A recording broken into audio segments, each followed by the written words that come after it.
Un extrait du livre de Christian Doumergue, Marie-Madeleine ou la quête de l'âme.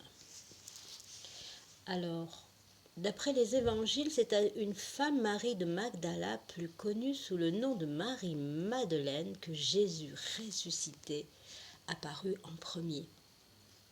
C'est elle qu'il chargea alors d'annoncer la nouvelle de sa résurrection aux autres disciples. Cela confère à Marie-Madeleine un rôle majeur et fondamental. Elle est littéralement l'apôtre des apôtres. Or, après cet événement majeur, Marie-Madeleine disparut. Ainsi n'est-elle pas nommée une seule fois dans les Actes des Apôtres. Dans d'autres textes où elle est originellement mentionnée, elle a été effacée par les copistes. Cet effacement n'est pas le produit de l'oubli ou de l'ignorance, il est dû à un acte volontaire. Marie-Madeleine a été intentionnellement damnée. Cet ouvrage est le fruit d'une enquête, d'une quête. L'historien Christian Doumergue nous emmène sur les traces de Marie-Madeleine pour la réhabiliter, la mettre en lumière et nous révéler son héritage. C'est le plus proche disciple du Christ.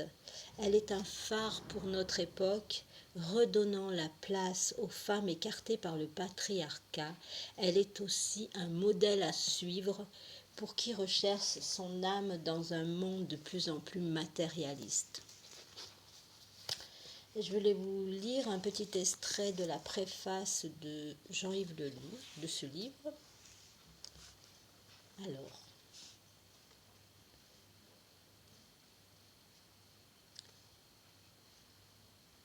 dans l'Évangile de Marie, Pierre dit à Marie, « Sœur, nous savons que l'enseigneur t'a aimée. Dis-nous les paroles qu'il t'a dites, dont tu te souviens et dont nous n'avons pas la connaissance. » Marie lui dit, « Ce qui ne vous a pas été donné d'entendre, je vais vous l'annoncer. J'ai eu une vision de l'enseigneur et je lui ai dit, Seigneur, je te vois aujourd'hui dans cette apparition.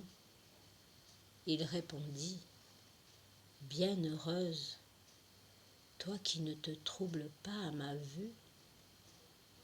Là où est le nous, là où est l'esprit, là est le trésor.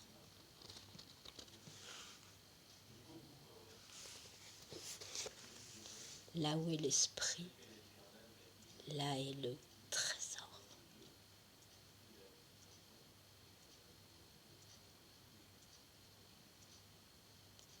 Et dans la tradition dzogchen dans laquelle j'ai pris refuge, il est dit, l'esprit, ce roi qu'il faut connaître. Voilà, méditez. Votre esprit